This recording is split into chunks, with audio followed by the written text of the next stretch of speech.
Excuse me. Yeah, thanks so much, Eileen. Well, the Secretary of State's office says 20% of ballots have been returned so far this election. That is 4.3 million ballots. And in-person voting centers will be open by tomorrow morning at 7, ensuring the voting process is safe and fair. That's all part of the job description for Secretary of State, Dr. Shirley Weber, who joins us live in studio today. Thanks so much for your time. It's great to be here. Great to be here. Coming out of just Eileen's weather forecast, a lot of folks are wondering how this weather could be affecting the polling places in counties, especially those who may be experiencing snow. So what kind of weather concerns do you have, if any? Well, we always have weather concerns but we want people to know that they have their ballot in their hand right now. And if they think the weather's going to get a little unusual for them or difficult, if they can still get out, they should basically put their ballot in the mailbox. And it's just as safe as if they walked into the polls and voted. So fortunately, every Californian has a ballot in their hand right now. And some have turned them in. As we see, 20% has already done that. And we need to let them know that they're safe. I turned mine in and I got a notice in about a day that said, guess what? We got your ballot and it's been counted. So that was kind of exciting for me. Yeah, and again, as far as what you're hearing from any other voting ballot drop-off places, are they seeing any kind of concerns or doing any sort of preparations to accommodate anybody who might be a little hesitant to come in during inclement weather? Well, we have lots of things. Like I say, you can turn it into your mailman himself in terms of that. But the offices will be open today and tomorrow until 8 o'clock.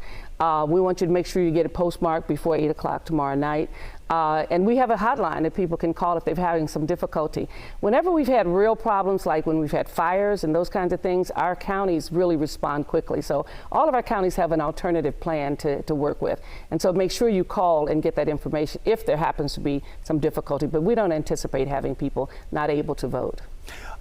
As folks do head to the poll, are there any changes that voters should be aware of in any particular counties? Not really. You know, what happened in the last election and the primaries is pretty much should be what you're going to see now. Some may have noticed in their own ballot, in their own redistricting, that they're in a different district now, and those kinds of things. But in terms of process, it should be the same. You have a multiple choices in terms of whether you want to mail it in, whether you want to basically take it in yourself, whether you want to go to a vote center and actually vote. So all those options are still available to you, and you can find out where you should go by simply saying iwillvote.com, and it will tell you, and that's a national website that will tell you anywhere in the nation where you're supposed to go. We touched on this earlier in the newscast about Sacramento County using air tags. How did this idea come about, and why was that an important step? You mean to text everyone, let them know that they got their ballot? Because people are antsy about it. You know, when you put it in, you know, even as Secretary of State, when I put mine in the box, I was like, okay, I took a picture, I did this, I did that, and I know it's going to get there. But the next day when I got this notice saying the Secretary of State is doing so and so and so and so, and we have your ballot, it kind of reassures you that somebody's following it for you, and it's amazing how many people like that. Yeah, you know, kind of staying on that, election security, fairness, obviously these are some of the hot topics out there. How do you instill confidence in voters now if they haven't cast their ballot and if they're still on the fence, even at this moment? You know, we say to folks that, you know, we do everything we can to make sure it's safe. One, that it's safe for you to go into a place to vote. It's safe that somebody's handling your ballot, that you know of it, that you can watch if you want to go to the Registrar of Voters office and see it. So we try to do everything we can to help people know that this is safe. If there's any issue, we also have, obviously, with our legal teams to make sure that we're going to keep you safe and keep the environment safe. And the fact that oftentimes when it's all over, people have to say, yeah, it was a pretty good process. You know, even with the recall, we thought we'd have all kinds of lawsuits. We had none.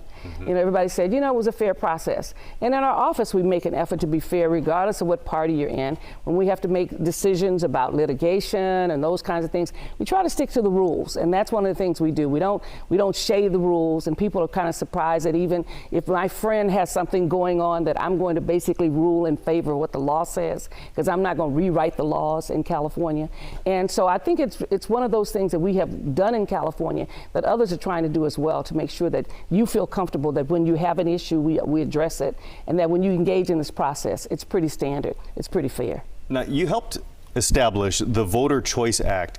How will that be impacting a voter's experience this time around, do you think? Well, it began initially by impacting the experience because oftentimes in the Voter Choice Act, you get more notices, you get more information coming to you, and there used to be more days that you got 10 days to basically vote. And so those in the Voter's Choice Acts have been voting now for 7 or 8 days already. So that's a Voter's Choice Act. But interestingly enough, we have made it open so that so many of our counties now are part of the Voter Choice Act. Almost half of our counties are actually a part of the Voter's Choice Act.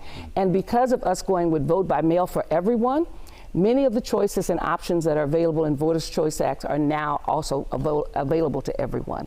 So most counties will notice a little bit of difference, but because of what we've done overall statewide, they won't notice as much. Lastly, you mentioned the hotline in case anyone is experiencing any sort of issue. What's that number? 800-345-VOTE. Isn't that simple? That is. 800-345-VOTE. And if you have any concern or want to know where you're supposed to go or if there's any difficulty, that's a number right here in California that we use, 800-345-VOTE. All right, Dr. Shirley Weber, thank you so much.